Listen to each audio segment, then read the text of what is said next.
Today in Britain, 14.2% of the workforce is made up of people between the ages of 18 and 24, which is over 4 million. Young people are the most likely to be taken advantage of. In a recent survey commissioned by Unite Trade Union, 58% of the people in this age group said they struggle to find well-paid work. When I first started out working, I didn't know my rights. I didn't have a clue what was going on. I didn't know if I was being exploited. I didn't know if I was being bullied. 53% said they couldn't support a family in what they earn. The student population, when they work, are probably the majority are very desperate for money and have often faced discrimination or bullying. 25% had been bullied at work. 35% said they aren't given accurate records of what they're being paid.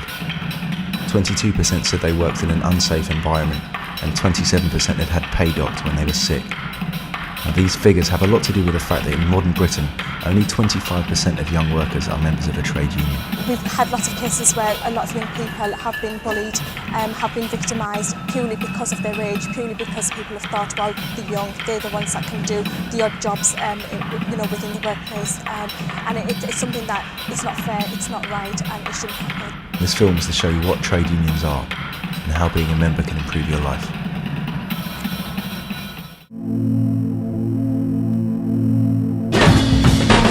Well, the main thing that unions do is to stop people from being exploited. It's to help people who don't have money, who don't have power, from being taken advantage of by those who do. Well, a trade union is basically an organisation that ensures that workers' rights are protected in the workplace, ensures that they have good terms and conditions, and ensures that health and safety is met by the company. Trade unions are there to represent workers at all levels in their jobs, so they can represent people on a day-to-day basis to managers, making sure they have what they need in the workplace, make sure the health and safety is okay, make sure they're getting the pay that they deserve. But also trade unions are there to give workers a voice on a national level to government, so lobbying the government to ensure that the government implements legislation that is beneficial to the workforce. I work in government relations for a trade association. Both my parents are trade unionists, and it's something I grew up with. I think it's important that we have a national minimum wage that's for everyone, no matter what age you are, regardless of age. The basic minimum wage should be the same. I'm also quite interested in issues about racism and harassment and inequalities in the workplace.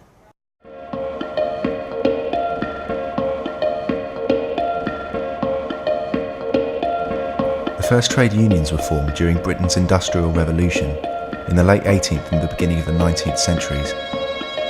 The success of British industry in this time was built on the exploitation of hundreds of thousands of workers who worked 14 to 18-hour days for a miserable wage in unsafe factories and lived in bare and comfortless homes.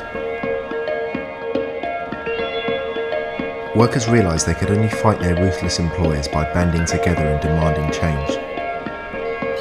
And this is how the first trade unions were born.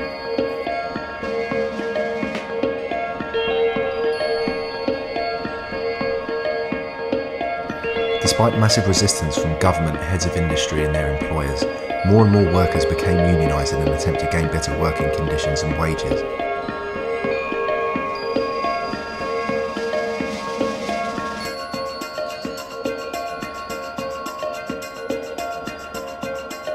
The sheer numbers and increasingly bold action they were willing to take meant that eventually they were listened to and changes were made.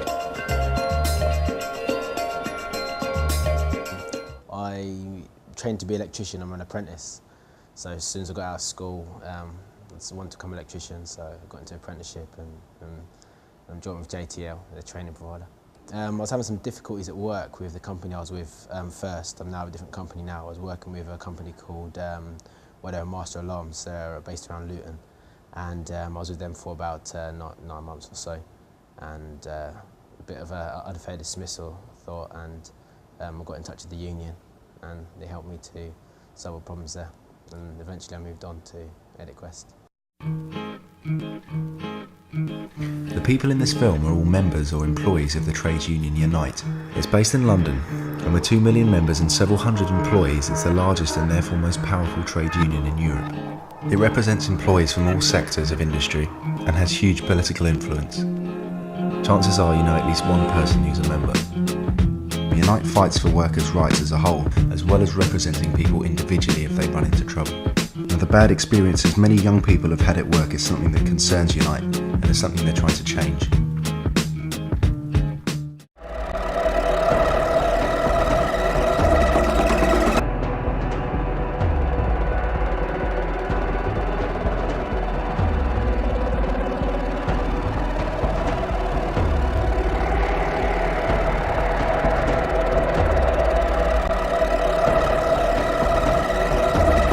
In the summer of 2007, I accompanied a team of Unite employees to Glastonbury Festival.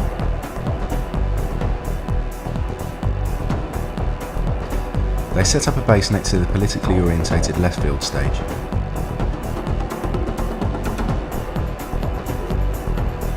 They went there principally to listen to young people talk about their experiences at work, discuss problems they'd encountered, concerns they had, and hear about stories of mistreatment at the hands of their boss. I was asked to hold a mirror while my work colleague filed my boss's tooth with a drill.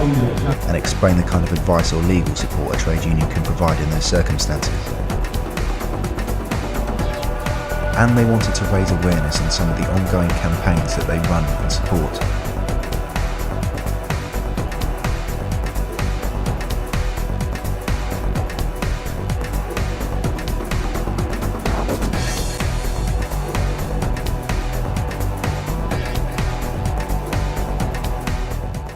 The country I was coming from, Zimbabwe, I was really active in the union there. It was called the Zimbabwean Bankers and Allied Workers Union, and I'd been active for about 5 years. So when I moved to England, my first thought was just to join the union, because I already knew what the union does, and it had a part in my heart. I mean, I believed in everything concerning the union, so I just wanted to join a union again.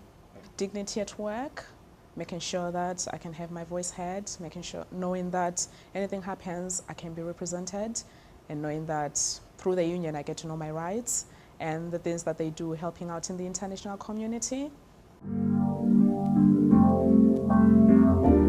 Unite runs and supports a diverse range of campaigns abroad. The Balls to Poverty campaign, which Unite sponsors, sends students from Nottingham College to distribute thousands of footballs to impoverished South African township children and coach them.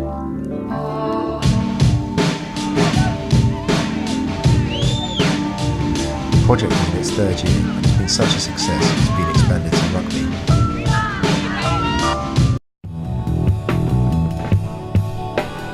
To find out more about any of the issues in this film, visit the Unite website at www.amicustheunion.org. You can read the latest news and learn more about the services and resources available to Unite members like legal advice and discounted insurance. The full range of campaigns being run by Unite are also listed. You can also join Unite online. If you have a Facebook account, then join the Unite group to access videos, photos and get involved in discussion and read comments from Unite members. And if you're a student, then visit www.uniteworkingstudents.org, which is a website specifically for students supporting themselves at uni.